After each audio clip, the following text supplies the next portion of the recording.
On m'appelle Ziadi de l'année, mais je m'appelle aussi Ziadi Meva Amtoulabit. Je viens de Mayotte et de Madagascar. Euh, j'ai fait toute ma scolarité à Mayotte. Après le bac, je suis venu à Toulouse. En arrivant à Toulouse, j'étais parti pour des études en génie civil. Et puis, j'ai atterri en lettres modernes. Et puis, j'ai atterri en histoire. Et puis, j'ai atterri au Conservatoire de Toulouse. J'ai atterri au Conservatoire de Toulouse où j'ai rencontré des gens formidables. Mon vrai nom, c'est Ziadi Meva Abdelhamid. Et mon deuxième nom, bien évidemment, c'est Ziadi de l'année. Alors, quand j'ai commencé ma carrière d'acteur, carrière artistique, mon père n'était pas très d'accord avec ça. Du coup, je ne voulais pas utiliser son nom pour faire quelque chose qu'il ne cautionnait pas vraiment, sur lequel il n'était pas très favorable. Du coup, j'ai choisi Ziadi de l'année.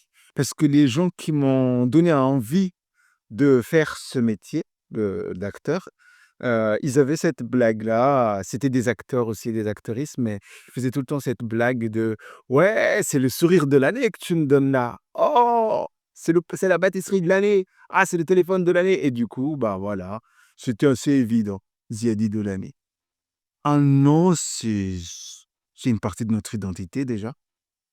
Et l'air de rien, bah, je sais plus qui disait l'identité ne se donne pas une fois pour toutes, mais elle se construit et se transforme tout au long de l'existence.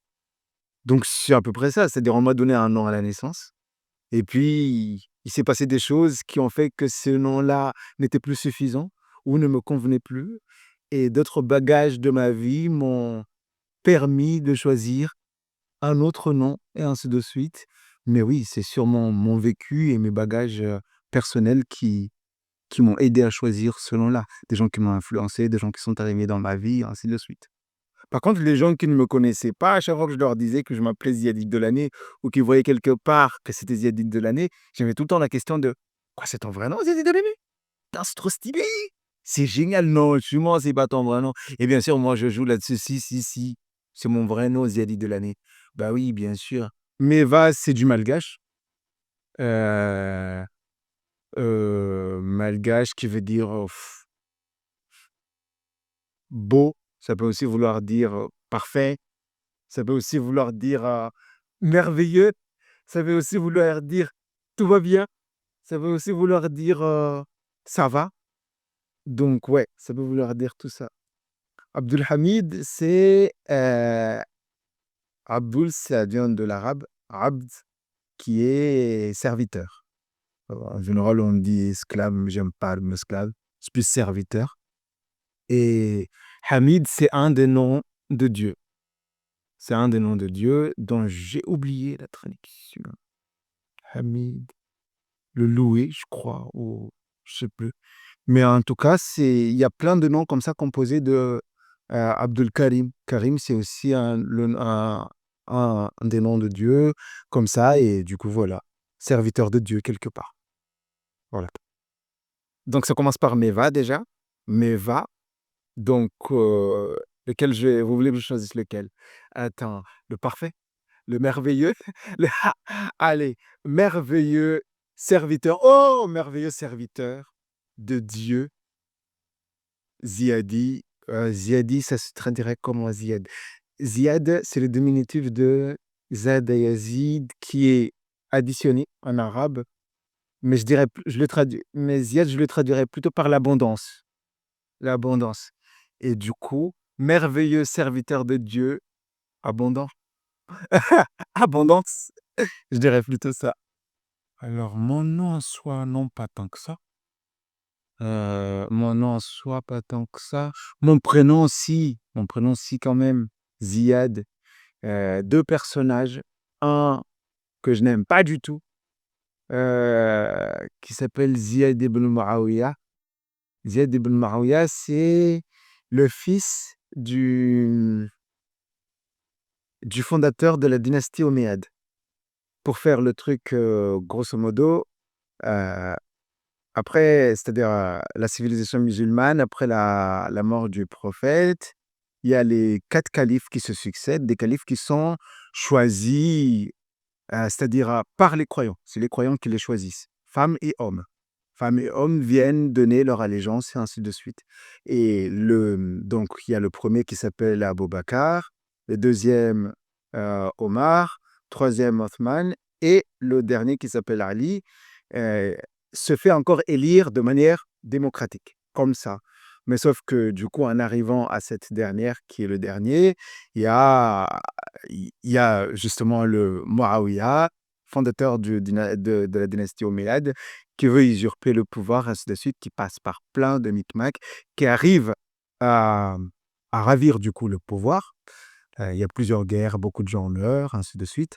Il arrive à ravir le pouvoir et à partir de là, on tombe dans une dynastie, dans une forme de monarchie.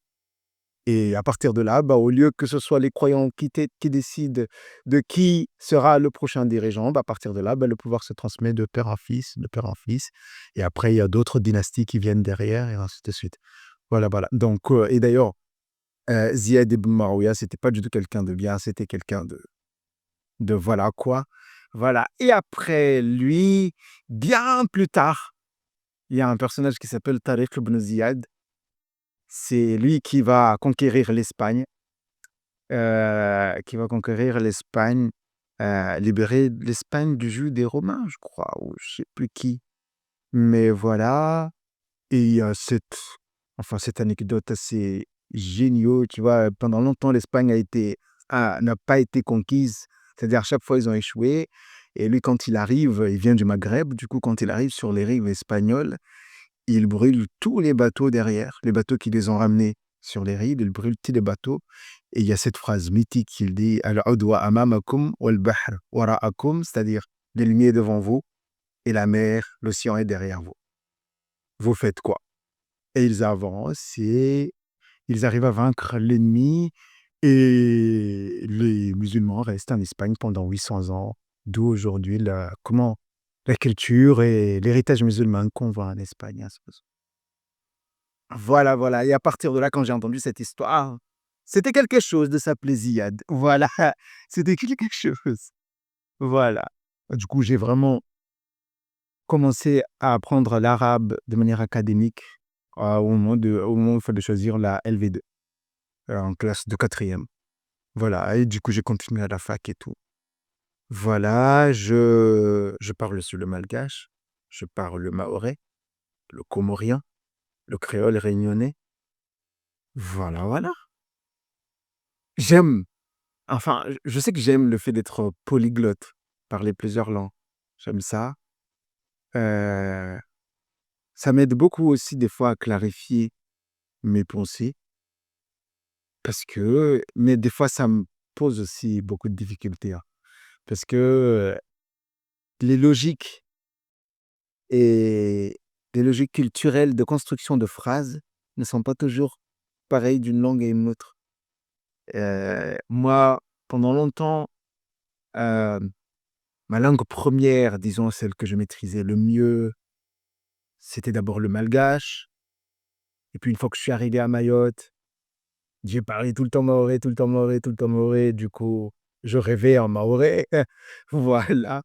Et puis pendant toute mon enfance à Mayotte, du coup, c'était ça. Mais quand tu commences à arriver au collège, au lycée, tu as des profs qui te disent: «Va falloir arrêter de parler mahorais, hein, il va falloir parler français tout le temps parce que si vous voulez réussir dans la vie, il faut parler français».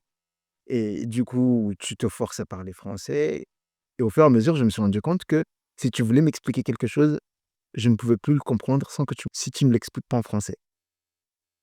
Et au fur et à mesure aussi, je me suis mise à rêver en français. Je ne rêve plus en mahorais ni en malgache et ainsi de suite. Je trouve ça dommage de traîner que le nom de son père et de perdre un autre héritage à côté. Je trouve ça dommage. Moi, j'aime bien, nous, je sais que dans ma famille, on se dit tout le temps, tu sais: «Eh, moi, j'ai ça et ça, hein, attention, je suis pas que ça». Tu vois? Même les petits, c'est-à-dire mes nièces, mes petits-neveux, tout le temps, ils sont là: «Eh, moi, j'ai Meva et j'ai Abdulhamid dans le mien. Donc non, non, non, non, non, non. Eh, toi, tu as juste Meva, la ferme, OK?» On se fait la blague des fois, donc moi, je trouve ça Je trouve ça dommage de n'avoir qu'un seul. Oui, je pense que plus on a de l'influence, plus on devient particulier dans le bon sens du terme. Particulier, genre unique. Dans la nature, c'est ça même. Plus l'hybridation se fait par plusieurs, facteurs, plus quelque chose de beaucoup plus merveilleux en sort. Et en effet et heureusement, je pense. Donc oui, je pense que oui, plus on a des influences d'ailleurs, ainsi de suite, plus on est différent des autres. Plus on a plus on a à proposer aussi, je pense.